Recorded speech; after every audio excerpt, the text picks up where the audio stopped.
یہی مقصد ہے نا. اس لیے نیوندرا نیوتا جس کو آپ کہتے ہیں یہ لینا بھی حرام ہے دینا بھی حرام ہے. لینا بھی حرام ہے اور دینا بھی حرام ہے. سارے بولو, دینا بھی حرام ہے اور لینا بھی حرام ہے. بہت سی اس کی وجوہات ہے جس کی میں وضاحت کر چکا ہوں. قرض بھی ہے, اور اگر بغیر قرض دیے مر گئے تو ذمہ باقی رہے گا یا نہیں رہے گا. اور یہ سود بھی ہے کیونکہ دگنا چگنا وصولنا بھی ہے. میں نے تو لڑائیاں ہوتی دیکھی ہیں, بازو پکڑ لیا, چودھری صاحب آج سے 20 سال پہلے آپ کے بیٹے کے ولیمے پہ 500 دے کے گیا تھا, یہ آپ 1000 روپے کس حساب سے دے رہے ہیں؟ ذرا کرنسی چیک کر لیں, سونے کا ریٹ چیک کر لیں. ہیں آج تو بھائی اس کا 20,000 بنتا ہے, 1000 کیسے دے رہے ہو تم؟ بتاؤ, یہ سود نہیں تو اور کیا ہے؟ جی سمجھ آ رہی ہے بات؟ کوئی نہیں, لگا لینا, فتوی خیر صلی اللہ ہے, اور بھی لگا رہے ہیں, آپ بھی شامل ہو جانا اس میں. لیکن حق یہی ہے, سچ یہی ہے جو آپ کو بتا رہا ہوں. کل قیامت کے دن گواہی تو دو گے, مولا اس نے ہمیں سچ بتایا تھا, صحیح آئینہ ہمیں دکھایا تھا. تو سیدنا عثمان غنی رضی اللہ تعالیٰ عنہ نے کیسے پھر اپنے دوست کے کام آئے, کیسے آل رسول کے کام آئے, کیسے حضور کے قدموں پہ خرچ کیا, دیکھو تو صحیح. سیدنا علی مرتضیٰ رضی اللہ تعالیٰ عنہ پیغام نکاح لائے. حضور نے فرمایا مرحبا اہلم و سہلم مرحبا یا علی, تیرا پیغام نکاح قبول ہے. حضور پوچھتے ہیں اچھا علی یہ بتاؤ شادی کے اخراجات کے لیے کوئی چیز ہے تمہارے پاس؟ عرض کیا اللہ کے محبوب, ایک زرہ ہے, ایک گھوڑا ہے, ایک تلوار ہے, بس یہ 3 چیزیں ہیں. کتنی چیزیں ہیں؟ اور رشتہ کس کا مانگا جا رہا ہے؟ خاتون جنت سیدہ فاطمہ الزہرا, جو جنت کی جوان عورتوں کی سردار ہیں, اور جس کے بیٹے جنت کے جوان مردوں کے سردار ہیں, اور جس کا شوہر پوری دنیا کے ولیوں کا امام ہے, اور جس کا نانا 2 جہانوں کا سردار ہے, جس کا باپ 2 جہانوں کا سردار ہے, اس کا رشتہ مانگا جا رہا ہے. تو حضور نے پوچھا کیا ہے تمہارے پاس؟ یا رسول اللہ ایک زرہ ہے, بولیں آپ بھی, ایک جو اوپر لوہے کی پہنی جاتی ہے کوٹ کی طرح سمجھ لیں, اور دوسری میرے پاس تلوار ہے لڑنے کے لیے, اور تیسرے نمبر پر اچھا آپ سے کوئی رشتہ مانگے اور یہ 3 چیزیں بتا دے, پھر ہوئے ہوئے ہوئے ہوئے ہوئے ہوئے جی ہماری بچی تو ایم اے پاس ہے جی, ہم تو کھاتے پیتے لوگ ہیں جی, ہیں پتہ نہیں کیا سے کیا جواب ملے گا یا نہیں ملے گا. مسئلہ دیکھ لیں پھر, اور اپنی حالت بھی دیکھ لیں.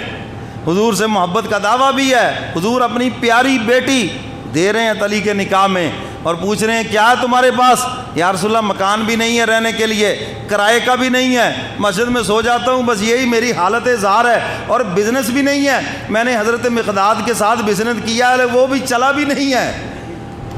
ہوٹل بنایا تھا, ابو ہریرہ فرماتے جب چلا ہی نہیں تو ہم شام کو کہتے کھانا تو پکا ہوا ہے, تمہارا بکا نہیں, چلو ہمیں تو کھلاؤ. تو میرے محترم سامعین, حضور سے حضور کی چہیتی لاڈلی بیٹی کا رشتہ مانگا جا رہا ہے. حضور فرماتے قبول ہے, اہلم و سہلم مرحبا یا علی, قبول ہے. اچھا یہ بتاؤ شادی کے اخراجات کے لیے کیا ہے؟ یا رسول اللہ نہ کوئی بینک بیلنس, نہ کوئی زمین, نہ کوئی جائیداد, نہ کوئی پیسہ, نہ میرے والدین, اور نہ ہی میرے پاس کوئی اور چیز ہے, گھر بھی نہیں ہے رہنے کے لیے. 3 دن تک رخصتی رکی رہی, کیوں؟ رہنے کے لیے گھر نہیں ہے. ایک صحابی رسول جو مدینہ سے باہر تھے تشریف لائے, اور انہوں کو پتہ چلا کہ سیدہ فاطمہ الزہرا کی رخصتی اس لیے رکی ہوئی ہے, گھر نہیں ہے کوئی بھی, تو انہوں نے کہا میرا مکان خالی پڑا ہے, حضور میں پیش کرتا ہوں, قبول کیجئے. حضور نے فرمایا کیا ہے تمہارے پاس؟ 3 چیزیں ہیں. اچھا فرمایا ایسے کرو, جہاد کے لیے گھوڑا بھی رکھو اور تلوار بھی رکھو, اور یہ جو زرہ ہے نا یہ اوپر کی چیز ہے, ڈھال کو روکنے کے لیے, نیزے کے وار کو روکنے کے لیے, تلوار کے وار کو روکنے کے لیے لوہے کی زرہ ہے. فرمایا جاؤ اس کو جا کے بیچ آؤ مدینے کے بازار میں. خیبر کے موقع پر یہ زرہ ملی تھی مال غنیمت میں, حضرت علی نے زرہ ہاتھ میں پکڑی ہوئی ہے اور مدینے کے بازار میں تشریف لے گئے ہیں جی. آگے پھر ملا مدینے کا سیٹھ, کون ملا؟ حضرت عثمان غنی رضی اللہ تعالیٰ عنہ, مدینے کا سیٹھ. علی کیا بات ہے, یہ زرہ ہاتھ میں پکڑی ہوئی ہے, کدھر جا رہے ہو؟ جی عثمان بھائی آپ کو پتہ نہیں, حضور کی بیٹی سے میرا رشتہ طے ہو گیا ہے, شادی کے اخراجات پورے کرنے ہیں, ولیمہ بھی کرنا ہے, حق مہر بھی دینا ہے, اور جہیز بھی بنانا ہے. اور یاد رکھو اسلام کے اندر جہیز بچے کے ذمے ہے. کس کے ذمے ہے؟ بعضوں کی آواز نہیں نکلی. بولو کس کے ذمے ہے؟ بچے کے ذمے ہے. بچی کے ذمے بالکل نہیں ہے. یہ اتنی بڑی بارات لے کے جانا یہ بالکل حرام ہے. یہ ہندوانہ رسم ہے, یہ اسلام کا طریقہ ہی نہیں ہے. بچی والے کے گھر جا کر روٹی کھانا اور اس سے جہیز کا مطالبہ کرنا اور لسٹیں بنا بنا کے دینا, یہ ہندوانہ رسم و رواج ہے, میرے نبی کا طریقہ نہیں ہے. آج بچیاں اس رسم و رواج کی وجہ سے تو گھروں میں بیٹھی ہیں, سروں میں چاندی آ گئی ان کی. وجہ کیا ہے؟ جہیز نہیں ہے جی, کھانے کے لیے اخراجات نہیں ہے. اتنی بارات کو کہاں سے کھلائیں؟ یہ رسم و رواج کہاں سے پورا کرے؟ باپ بوڑھا ہو گیا, کمر جھک گئی, لیکن اخراجات پورے کرنے کے لیے ذرائع نہیں ہیں. اگر وہ بیچارہ کسی کو کہتا ہے, آگے سے منطقے سنائے, سادگی نال کر لو. تسی کیتا ہے سادگی نال؟ جو کام تم نے نہیں کیا, لما تقولون ما لا تفعلون, وہ کیوں کہتے ہو جو تم خود نہیں کرتے؟ جب تم نے سادگی میں نہیں کیا اور تم نے اس ماحول اور معاشرے کے اندر غریب کی زندگی کو مشکل میں تمہارے رسم و رواج نے ڈالا ہے, تو اس کا سبق کیوں دیتے ہو ان کو؟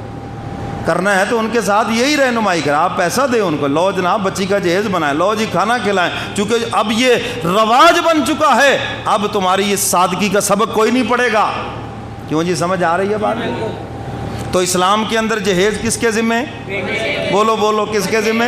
بیٹے کے ذمے. کیونکہ بات بڑی عجیب لگ رہی ہے. مولوی صاحب کا دماغی توازن ٹھیک ہے؟ مولوی صاحب کہہ کیا رہے ہیں؟ یہ اصل مسئلہ بتا رہا ہوں. اسلام کے اندر بارات کا کھانا, اس کا خرچہ کس کے ذمے ہے؟ بیٹے کے ذمے. بولو کس کے ذمے ہے؟ جاؤ جس مرضی جا کے مولوی سے پوچھو اور اس سے پوچھو کہ اسلام کیا حکم دیتا ہے, پھر مجھے بتا ضرور دینا آ کر. سیدنا عثمان غنی نے جب سنا, اچھا وہ شادی طے ہو گئی, علی مبارک ہو, میرے ہم زلف بھی بن رہے ہو, اور پیغمبر دو جہاں کی بیٹی تمہارے نکاح میں آ رہی ہے, اچھا یہ زرہ بیچ رہی ہیں. میں اس مسئلے کو آگے چلانے سے پہلے آپ سے بھی پوچھتا ہوں, کوئی ایسا مجبور آپ کے پاس آ جائے چیز بیچنے کے لیے, کیا رد عمل ہوگا ہمارا؟ جی پتہ چل جائے ہمیں کہ بھائی اس کو گھاٹا پڑ گیا ہے اور یہ مکان اس لیے بیچ رہا ہے کہ میں نے اپنا قرضہ دینا ہے, دام گرا دیں گے سب اسی وقت. اور بعضوں کی تو ذہنیت اتنی پست ہے, وہ سوچ یہ لے کر بیٹھے ہیں, کسی کی بیوی ہاسپٹل میں پڑی ہو اور اس کے پاس علاج معالجے کے لیے پیسے نہ ہو, پھر وہ آئے موٹر سائیکل بیچنے کے لیے, پھر وہ آئے موبائل بیچنے کے لیے, پھر وہ آئے اپنی گاڑی بیچنے کے لیے, اور ہم چوروں کے بھاؤ میں اس کو خریدیں. اس سے زیادہ پست ذہنیت اور کیا ہو سکتی ہے؟ اس ذہنیت سے بیٹھے ہیں. کسی کو گھاٹا پڑ جائے, پھر وہ اپنی دکان بیچے, پھر وہ اپنا مکان بیچے, پھر وہ اپنی گاڑی بیچے, اور ہم پھر اس کو آدھی قیمت کے اندر لے تاکہ ہمیں زیادہ نفع ملے. یہ ایک مسلمان کی سوچ ہے؟ یہ کلمہ پڑھنے والے کی سوچ ہے؟ دیکھو تو صحیح ہم جا کدھر رہے ہیں. اللہ اکبر. اقبال نے اسی لیے تو کہا, ہم گفتار کے غازی بن گئے, ہم کردار کے غازی بن نہ سکے. جس دن ہم کردار کے غازی بنے, دنیا میں اسلام کو پھیلنے سے کوئی نہیں روک سکے گا. آج اسلام کے پھیلنے میں رکاوٹ کفر نہیں بلکہ ہمارے مسلمانوں کا کردار بنا ہوا ہے. جس دن ہمارا کردار مسلمانوں والا ہو گیا, اس دن اسلام کو پھیلنے سے کوئی بھی نہیں روکے گا. ہمارے کردار کی خوشبو غیر مسلموں کے دلوں میں اترے گی, اور وہ ہمارے کردار کو, ہماری بھلائی کو, ہماری اسلامی تجارت کو, ہماری معاشرت کو دیکھ کر مسلمان ہوں گے, ہمارے اخلاق کو دیکھ کے مسلمان ہوں گے. سیدنا عثمان غنی نے جب دیکھا میرا بھائی مجبور ہے اور اس لیے زرہ بیچنے آیا ہے, شادی طے شدہ ہے, وقت بھی بہت تھوڑا ہے, اچھا عثمان کیا قیمت ہے اس زرہ کی؟ کہنے لگے جی یار 150 درہم مل جائیں تو لگتا ہے میرے اخراجات پورے ہو جائیں گے. سیدنا عثمان غنی نے ذہن دوڑایا, حق مہر بھی دینا ہے, ولیمہ بھی کرنا ہے, اور جہیز بھی لانا ہے, تھوڑے ہیں پیسے. علی یار آپ کو پتہ نہیں ہے, یہ خیبر کے موقع پر آپ کو زرہ ملی ہے, چونکہ یہ مال غنیمت میں آئی ہے, آپ کو پتہ ہی نہیں, یہ تو بڑی قیمتی ہے, ذرا پیسے بڑھائیں. اور مولانا طارق جمیل صاحب کا میں گاڑی میں بیان سن رہا تھا تو حضرت کہنے لگے, میں لاہور میں تھا, ریئل اسٹیٹ کا ایک میرا دوست ہے, میں اس کے ہاں ٹھہرا ہوا تھا. فجر کے, میرے پاس کلپ ہے موجود حضرت کا, کہتے فجر کے بعد میں نکلا سیر کے لیے تو مجھے اس نے ایک کوٹھی دکھائی. کہنے لگا حضرت یہ کوٹھی جو ہے یہ 24 کروڑ کی ہے, لیکن اس کو کاروبار میں خسارہ پڑ گیا ہے، اب یہ 15 کروڑ کی دے رہا ہے، اگر کوئی لے لے تو بڑا نفع ہوگا۔ حضرت کہتے میری آنکھوں میں آنسو آ گئے، اور میں نے اس سے کہا اگر میرے پاس پیسے ہوتے تو میں یہ 30 کروڑ میں خریدتا، 24 میں اس کی ضرورتیں پوری ہوتی، 6 میں اس کا کاروبار سیدھا ہوتا۔